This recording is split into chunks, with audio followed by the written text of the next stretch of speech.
Welcome to Saidul আকম। বন্ধুসকল, আপোনালোকে চাই আছে সাইদুল আকম আৰু আজি মই আপোনালোকক দিবলৈ ওলাইছো আজিৰ দিনটোৰ কেইটামান বিগ ব্ৰেকিং নিউজ। গতিকে ভিডিঅ'টো শেষলৈ চাব আৰু আমাৰ চেনেলটো সাবস্ক্ৰাইব কৰিবলৈ নাপাহৰিব। লোকসভাত অসমৰ যোৰহাটৰ সাংসদ গৌৰৱ গগৈৰ উদণ্ড ভাষণ।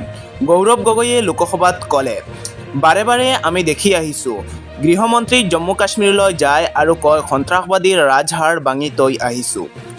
তাৰ পাছতো উৰি হয়, তাৰ পাছতো পুলৱামা হয়, তাৰ পাছতো পেহেলগাম হয়। ইয়াৰ পাছত দায়িত্ব কোনে ল'ব? জম্মু কাশ্মীৰৰ লেফটেনেণ্ট গভৰ্ণৰে নহয়, দায়িত্ব ল'ব লাগিব গৃহমন্ত্ৰীয়ে। নৈতিক দায়িত্ব গৃহমন্ত্ৰীয়ে ল'ব লাগিব। ইফালে ৰাহুল গান্ধীয়ে ক'লে, অপাৰেশ্যন সিন্দুৰৰ সময়ত পাকিস্তানৰ আক্ৰমণত অনাথ হোৱা 22টা শিশুৰ দায়িত্ব ল'ব ৰাহুল গান্ধীয়ে। শিক্ষাৰ লগতে সকলো যাৱতীয় খৰচৰ দায়িত্ব ল'ব লোকসভাৰ বিৰোধী দলপতিগৰাকীয়ে।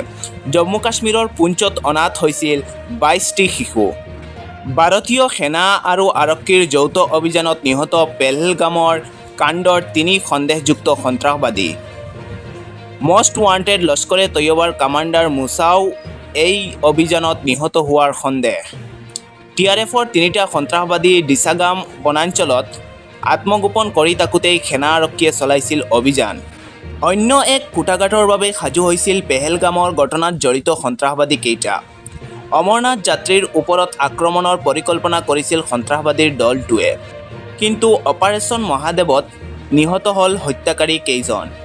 ইফালে সাংসদত গৌৰৱ গগৈৰ মন্তব্যক লৈ প্ৰতিক্ৰিয়া প্ৰকাশ কৰিছে অসমৰ মুখ্যমন্ত্ৰী ডক্টৰ হিমন্ত বিশ্ব শৰ্মাই। হিমন্ত বিশ্ব শৰ্মাই ফেচবুক যোগে প্ৰকাশ কৰিছে যে যোৰহাটৰ সাংসদগৰাকীয়ে প্ৰমাণ কৰি দিলে যে তেওঁ পাকিস্তানৰ হৈ কাম কৰে। লোকসভাত গৌৰৱ গগৈৰ ভাষণক লৈ সামাজিক মাধ্যমত মুখ্যমন্ত্ৰী হিমন্ত বিশ্ব শৰ্মাৰ অভিযোগ। নতুন দিল্লীত প্ৰধানমন্ত্ৰী নৰেন্দ্ৰ মোদীক সাক্ষাৎ অসমৰ মুখ্যমন্ত্ৰী ডক্টৰ হিমন্ত বিশ্ব শৰ্মাৰ। প্ৰধানমন্ত্ৰীৰ অসম ভ্ৰমণৰ লগতে প্ৰধান কল্যাণমূলক আঁচনিসমূহৰ বিষয়ে অৱগত। আজি ৰাজ্যত আৰম্ভ হৈছে পুনৰ উচ্ছেদ অভিযান।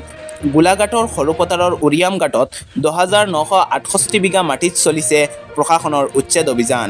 অসমৰ উচ্ছেদক লৈ নাগালেণ্ড চৰকাৰক হুংকাৰ NSCNৰ। পত্ৰযোগে অসম চৰকাৰৰ উচ্ছেদ নীতিক সমালোচনা বিদ্ৰোহী সংগঠনটোৰ। নাগালেণ্ড চৰকাৰৰ স্থিতিক লৈও প্ৰশ্ন NSCNৰ।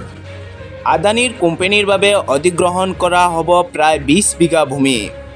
108টা থলুৱা অসমীয়া পৰিয়ালক মাটি খালী কৰাৰ নিৰ্দেশ জিলা আয়ুক্ত সুমিত চট্টৱানৰ।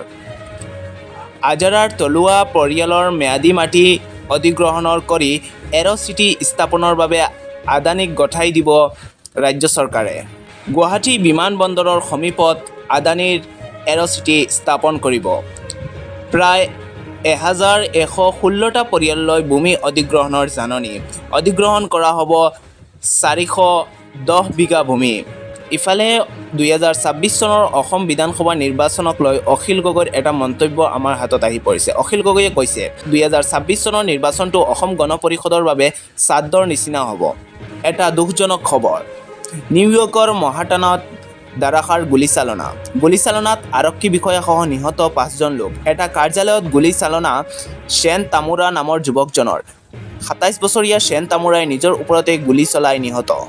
তেন্তে বন্ধুসকল, আজিৰ বিগ ব্ৰেকিং নিউজ এইকেইটাই। যদি ভিডিঅ'টো ভাল লাগে তেনেহ'লে এটাকৈ লাইক কৰিব আৰু আমাৰ চেনেলটো ছাবস্ক্ৰাইব আৰু ফ'ল' কৰিব। ধন্যবাদ।